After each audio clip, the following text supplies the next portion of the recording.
श्री कृष्ण कहते हैं, दुख भोगने वाला आगे चलकर सुखी हो सकता है, मगर दुख देने वाला कभी सुखी नहीं हो सकता।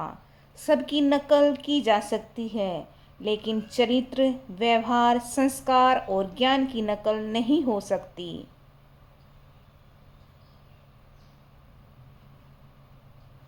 समय का चक्र बहुत तेज चलता है, इसलिए न तो अपनी बल का अहंकार करें और न अपने धन का। फंसाने वाला सोचता है कि मैंने तो आराम से इसे मूर्ख बना दिया, पर वह यह कभी नहीं समझ पाता वो एक रिश्ता और एक इंसान को हमेशा के लिए खो रहा है। बात अपने कर्मों की ही है। दुनिया को दोषी मत मानो, क्योंकि कर्म से बढ़कर जीवन में कुछ भी नहीं है। श्री कृष्ण कहते हैं, चक्रव्यूह बनाने वाले अपने ही होते हैं। यह सत्य कल भी था और आज भी है। उस दिन हमारी सारी परेशानियां खत्म हो जाएंगी, जिस दिन हमें यकीन हो जाएगा कि हमारा सारा काम ईश्वर की मर्जी से होता है। श्री कृष्ण कहते हैं, जब भी मन में निराशा का अंधकार छा जाए तो ध्यान में मेरे नाम का दीपक जलाना।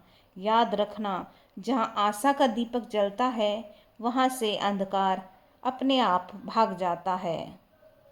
उनकी परवाह कभी मत करो जिनका विश्वास वक्त के साथ बदल जाए। परवाह सदैव उनकी करो जिनका विश्वास आप पर तब भी रहे जब आपका वक्त बदल जाए। श्री कृष्ण कहते हैं, समय कभी नहीं रुकता। आज यदि बुरा चल रहा है तो कल अवश्य अच्छा आएगा। आप केवल निस्वार्थ भाव से कर्म कीजिए और वही आपके हाथ में भी है। बच्चा क्या खाएगा, क्या पिएगा, क्या पहनेगा, इसका ध्यान बच्चा नहीं उसकी माँ रखती है। इसी तरह हमें क्या देना है और क्या नहीं देना है, इस बात का ध्यान स्वयं भगवान रखते हैं। छल कपट और पाप का फल इसी धरती पर भुगत भुगत कर जाना है। याद रखना, समय और कर्म किसी को क्षमा नहीं करते। जो मनुष्य दूसरों के दुख और कष्ट समझता है, ऐसे मनुष्य का दुख स्वयं ईश्वर हर लेते हैं।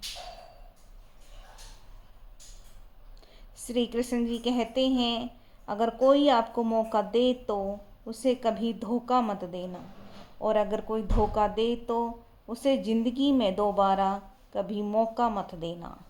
कर्म वो फसल है जिसे इंसान को हर हाल में काटना ही पड़ता है, इसलिए हमेशा अच्छे बीज बोएं ताकि फसल अच्छी हो।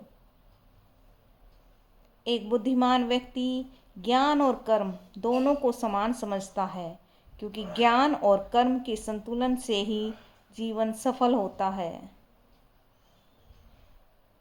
अच्छी नीयत से किया गया काम कभी व्यर्थ नहीं जाता, उसका फल आपको जरूर मिलता है। देर से ही सही, लेकिन जरूर मिलता है। जो अच्छा लगे उसे ग्रहण करो, जो बुरा लगे उसका त्याग करो, फिर चाहे वह विचार हो, कर्म हो या मनुष्य। हे अर्जुन, जो किसी को कष्ट नहीं पहुंचाता हो, कभी किसी के द्वारा विचलित न हो पाता हो, जो भय तथा चिंता में शिथिल रहता हो, वही मनुष्य प्रिय है। अगर आप अच्छी जिंदगी जीना चाहते हैं तो आपको यह स्वीकार करना है, जरूरी है कि सब कुछ सबको नहीं मिल सकता।